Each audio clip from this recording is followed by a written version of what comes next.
നമസ്തേ, പ്രീതാസ് ഗാലറിയിലേക്ക് സ്വാഗതം. എല്ലാവരും സുഖമായിരിക്കുന്നു എന്ന് വിശ്വസിക്കുന്നു. ഇപ്പോഴത്തെ ഈ ചുട്ടുപൊള്ളുന്ന വേനൽ ചൂടിനും നോമ്പ് തുറയ്ക്കും എല്ലാവരുടെയും ശരീരവും മനസ്സും എല്ലാം തണുപ്പിക്കാൻ പറ്റുന്ന വളരെ ടേസ്റ്റി ആയിട്ടുള്ള ഒരു ഡ്രിങ്കാണ് നമ്മളിന്ന് ഇവിടെ ഉണ്ടാക്കാൻ പോകുന്നത്.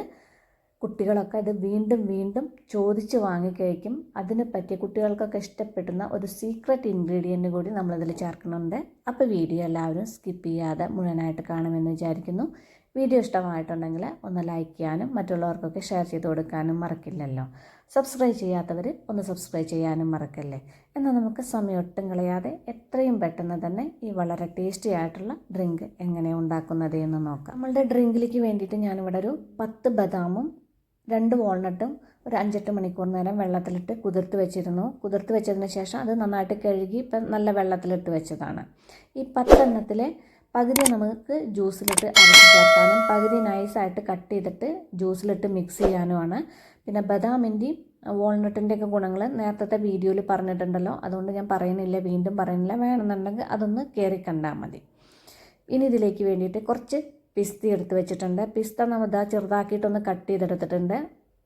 ഒന്ന് പൊടിച്ചെടുത്തിട്ടുണ്ട്. ഒരുപാട് നൈസാക്കി പൊടിക്കല്ല, ഇതുപോലെ ഒന്ന് ചെറുതാക്കിയിട്ടൊന്ന് കട്ട് ചെയ്തിട്ട് വെച്ചാൽ മതി. ഇത് നമുക്ക് ജ്യൂസിൽ അരച്ച് ചേർക്കാനുള്ള ജ്യൂസിലിട്ട് മിക്സ് ചെയ്യാനുള്ളതാണ്.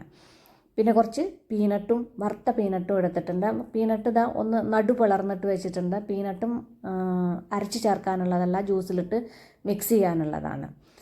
ഈ പിസ്തയിലും പീനട്ടിലും ഒരുപാട് പ്രോട്ടീനും ന്യൂട്രിയൻസും പിന്നെ ഒക്കെ അടങ്ങിയിട്ടുണ്ട്. പിന്നെ കൊളസ്ട്രോളും ഷുഗറൊക്കെ കൺട്രോൾ ചെയ്യാനൊക്കെ നല്ലതാണ്. പിന്നെ പീനട്ടിന് വേറൊരു ക്വാളിറ്റി കൂടിയുണ്ട്. നമ്മുടെ മെയിൽ ഫെർട്ടിലിറ്റി കൂട്ടാനും പീനട്ട് വളരെ നല്ലതാണ്. ഇനി നിങ്ങൾക്ക് ഏതൊക്കെ നട്ട്സ് വേണമെന്നുണ്ടെങ്കിൽ അതൊക്കെ ചേർക്കാം. പിന്നെ ഇതിലേക്ക് വേണ്ടിയിട്ട് കുറച്ച് റാഗിയും കൂടിയും ചേർക്കുന്നുണ്ട്. ഒരു 2 ടേബിൾ സ്പൂൺ റാഗി കുറച്ച് നേരം വെള്ളത്തിലിട്ട് കുതിർത്ത് വെച്ചതാണ്. കുതിർത്ത് വെച്ചതിന് ശേഷം നന്നായിട്ട് കഴുകിയിട്ട് എടുത്തിട്ടുണ്ട്. ഇത് ഫ്രഷ് ആയിട്ടുള്ള റാഗിയാണ് ഞാനിപ്പോൾ ചേർക്കുന്നത്. ഇനിയിപ്പോൾ നിങ്ങൾക്ക് ഫ്രഷ് ആയിട്ടുള്ള റാഗി ചേർക്കാൻ ബുദ്ധിമുട്ടാണെങ്കിൽ റാഗി പൗഡറും ചേർക്കാം. അപ്പോൾ അത് ഒരു ടീസ്പൂണൊക്കെ റാഗി പൗഡർ ചേർത്താൽ മതി. അത് വറുത്തതോ വറുക്കാത്തതോ ഏത് പൗഡർ വേണമെങ്കിലും ചേർക്കാം. ആ റാഗി ഉണ്ടല്ലോ, അത് ഞാൻ മിക്സിയിലൊന്ന് അരച്ചതിന് ശേഷം ഒരു തുണിയിൽ അരിച്ചെടുത്തിട്ടുണ്ട്. ഇതുപോലെ പാലാക്കിയെടുക്കുക, തുണിയിലോ അരിപ്പയിലോ ഒന്ന് അരിച്ചെടുക്കുക. ഇനി നമ്മളുടെ ഡ്രിങ്ക് റെഡിയാക്കാൻ വേണ്ടിയിട്ട് ഒരു പാൻ വെച്ചിട്ട് അതിലേക്ക് കുറച്ച് വെള്ളം ഒഴിച്ചു കൊടുക്കുക. മെഷറിംഗ് കപ്പിൽ ഒരു കപ്പ് വെള്ളം ഒഴിച്ചു കൊടുക്കുക. വെള്ളം ഒഴിച്ചതിന് ശേഷം ഇതൊന്ന് തിളപ്പിച്ചെടുക്കുക. ഇപ്പോൾ വെള്ളമൊക്കെ നന്നായിട്ട് തിളച്ച് വന്നിട്ടുണ്ട്. ഇനി ഇതിലേക്ക് നമ്മൾ നേരത്തെ അവിടെ എടുത്ത് വെച്ച റാഗിയുടെ പാലുണ്ടല്ലോ, അരച്ചിട്ട് പിഴിഞ്ഞെടുത്ത പാല്, ആ പാൽ ഇതിലേക്ക് ഒഴിച്ചു കൊടുക്കുക. ഇതുപോലെ വെള്ളം നന്നായിട്ട് തിളച്ചതിന് ശേഷമാണ് ഒഴിച്ചു കൊടുക്കാൻ പാടുള്ളൂ. പിന്നെ സാധാരണ നമ്മൾ റാഗി കുറുക്കിയെടുക്കുന്ന പോലെ തന്നെ കുറുക്കിയെടുക്കുക. ഞാൻ ഒരുപാട് റാഗി ചേർത്തിട്ടില്ല. നിങ്ങൾക്ക് കൂടുതൽ തിക്നെസ് വേണമെന്നുണ്ടെങ്കിൽ ഒരു 3 ടേബിൾ സ്പൂണൊക്കെ റാഗി ചേർത്തോളൂ, അല്ലെങ്കിൽ ഒരു 1.5 ടീസ്പൂണൊക്കെ റാഗി പൗഡർ കലക്കിയെടുത്താലും മതി. ഇപ്പോൾ റാഗിയൊക്കെ നന്നായിട്ട് വെന്തിട്ടുണ്ട്. ഇനി ഇതിലേക്ക് ഞാനൊരു 1.5 കപ്പ് പാലാണ് ഒഴിച്ചു കൊടുക്കുന്നത്.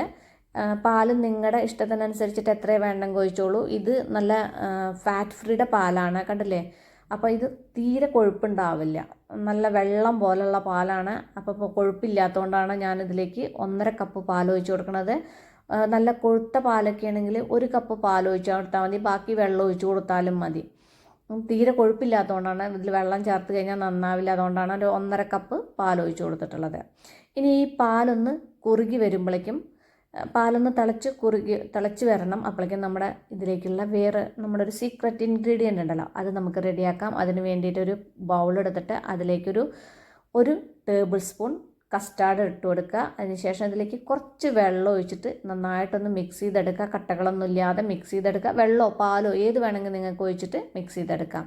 ഇപ്പം ഞാനിവിടെ വെള്ളമാണ് ഒഴിച്ച് കൊടുത്തിട്ടുള്ളത്. കട്ടകളൊന്നും ഇല്ലാതെ ഇതേപോലെ ഒന്ന് മിക്സ് ചെയ്തെടുക്കുക. കസ്റ്റാർഡ് പൗഡർ ചേർക്കുമ്പോൾ ഡ്രിങ്കിന് നല്ല ടേസ്റ്റ് ഉണ്ടാവും. എല്ലാ കുട്ടികൾക്കും ഇത് നല്ല ഇഷ്ടമാവും ചെയ്യും. ഒരു പ്രത്യേക ടേസ്റ്റ് അല്ലേ കസ്റ്റാർഡ് പൗഡർ ചേർക്കുമ്പോൾ. ഇപ്പോൾ പാലും ഒന്ന് നന്നായിട്ട് തിളച്ച് വന്നിട്ടുണ്ട്. ഇനി ഇതിലേക്ക് നമ്മൾ ഈ മിക്സ് ചെയ്ത് വെച്ച കസ്റ്റാർഡ് പൗഡർ മിക്സ് ചെയ്ത് വെച്ച വെള്ളം ഉണ്ടല്ലോ, അത് ഇതിലേക്ക് ഒഴിച്ചു കൊടുക്കുക. ഒഴിച്ചതിന് ശേഷം ഇതൊന്ന് തിളപ്പിച്ചെടുക്കുക. ഒരു 2-3 തിളപ്പിച്ചെടുക്കുക. അപ്പോഴേക്കും അറിയാലോ, കസ്റ്റാർഡൊക്കെ നന്നായിട്ട് കുറുകിയിട്ട് ഒന്ന് തിക്കായി വരും. അപ്പോൾ ചെറുതായിട്ടൊരു തിളച്ചൂടും വേണം, വാങ്ങണ്ട, ഒരു 1-2 തിളന്ന് തിളപ്പിച്ചെടുക്കുക. അതും നിങ്ങൾക്ക് തിക്നെസ് നിങ്ങൾക്ക് എത്രയാണ് വേണ്ട വെച്ചാൽ അതിനനുസരിച്ചിട്ട് ചേർത്ത് കൊടുത്തോളൂ കേട്ടോ. ഇപ്പോൾ കസ്റ്റാർഡ് പൗഡറൊക്കെ ഒഴിച്ചതിന് ശേഷം നന്നായിട്ട് തിളച്ച് കുറുകി വന്നിട്ടുണ്ട്. നമ്മുടെ ഡ്രിങ്കിന് ആവശ്യത്തിനുള്ള തിക്നെസ് ഉണ്ട്. അതായത് ഇതുപോലെ അങ്ങോട്ട് ഒരുപാട് കട്ടിയായിട്ടല്ല ഉണ്ടാക്കണത്. അപ്പോൾ അതാ ഇത്രയ്ക്ക് അങ്ങോട്ട് തിക്നെസ് മതി. ഇനി നമുക്ക് സ്റ്റവ് ഓഫ് ചെയ്തിട്ട് ഇതൊന്ന് തണുക്കാൻ വയ്ക്കാം. ഇനി ജ്യൂസ് അടിച്ചെടുക്കാൻ വേണ്ടിയിട്ട് മിക്സിയുടെ വലിയൊരു ജാർ എടുക്കുക. അതിലേക്ക് നമ്മൾ നേരത്തെ അവിടെ വെള്ളത്തിലിട്ട് കുതിർത്ത് വെച്ച ബദാമും വാൾനട്ടും ഉണ്ടല്ലോ, ബദാമിൻ്റെ തൊലിയൊക്കെ ഒന്ന് ഞാൻ കളഞ്ഞെടുത്തിട്ടുണ്ട്. ഇതുപോലെ തൊലി കളഞ്ഞതിന് ശേഷം ഇതൊന്ന് മുഴുവനായിട്ടും വേണ്ട, ഒരു 5 എണ്ണം ഇട്ട് കൊടുത്താൽ മതി. ബാക്കി 5 എണ്ണം നമുക്ക് കട്ട് ചെയ്തിട്ട് ജ്യൂസിലിട്ട് കൊടുക്കാനാണ്. വാൾനട്ടും ആ 2 എണ്ണം അതിലേക്ക് ഇട്ട് കൊടുക്കുക. വാൾനട്ട് കട്ട് ചെയ്തിട്ട് ഇട്ട് കഴിഞ്ഞാൽ കഴിക്കാനൊരു ടേസ്റ്റ് ഉണ്ടാവില്ല. പിന്നെ നമ്മുടെ കസ്റ്റാർഡ് ഉണ്ടല്ലോ, അത് ഇപ്പം നന്നായിട്ട് തണുത്തിട്ടുണ്ട്. എനിക്ക് അപ്പം തന്നെ ഉണ്ടാക്കാനുള്ള ടൈം ഉണ്ടായിരുന്നില്ല, അതുകൊണ്ട് ഞാനിത് എടുത്തിട്ട് ഫ്രിഡ്ജിൽ വെച്ചിട്ടുണ്ടായിരുന്നു. അപ്പോൾ നല്ല കട്ടിയായിട്ടുണ്ട്. ഫ്രിഡ്ജിൽ വെക്കണമെന്ന് നിർബന്ധമില്ല, ഒന്ന് തണുപ്പിച്ചെടുത്താലും മതി. ഇതൊന്ന് മുഴുവനായിട്ടും അതിലേക്ക് ചേർക്കണ്ട, ഇതിൻ്റെ പകുതി, ഒരു 1.5 തവി ഞാൻ ഇതിലേക്ക് ചേർക്കുന്നുണ്ട്. പകുതി ഇട്ടാൽ മതി. ഇട്ടതിന് ശേഷം ഇതൊന്ന് നന്നായിട്ടൊന്ന് അരച്ചെടുക്കുക. ആ ബദാമും വാൾനട്ടൊക്കെ നന്നായിട്ട് അരഞ്ഞ് കിട്ടണം. അപ്പോൾ മുഴുവനായിട്ട് അത് ഒഴിച്ചു കൊടുക്കണ്ട. ഇപ്പോൾ ഇത് കണ്ടില്ലേ, നന്നായിട്ട് അരച്ചെടുത്തിട്ടുണ്ട്. ആ ബദാമും വാൾനട്ടൊക്കെ നന്നായിട്ട് അരഞ്ഞ് ചേർന്നിട്ടുണ്ട്. ഇതുപോലെ അരഞ്ഞ് കിടക്കണം. ഇനി ഇതിലേക്ക് നമ്മളുടെ ആ ബാക്കി കുറുക്കി വെച്ച ബാക്കി കസ്റ്റാർഡും റാഗിയും കൂടി കുറുക്കി വെച്ചില്ലേ, ബാക്കിയുള്ളത് മുഴുവനായിട്ട് ഇതിലേക്ക് ഇട്ട് കൊടുക്കുക. പിന്നെ ഇതിലേക്ക് മധുരത്തിന് വേണ്ടിയിട്ട് ഞാനിവിടെ ഹണിയാണ് ചേർക്കുന്നത്. ഷുഗർ ഉള്ളവർക്ക് വേണമെന്നുണ്ടെങ്കിൽ ഡേറ്റ്സ് കുതിർത്തിയിട്ട് ഇതൊക്കെ ചേർക്കണുണ്ടല്ലോ, ഒരുപാട് വേണ്ട, കുറച്ച് ചേർത്താൽ മതി.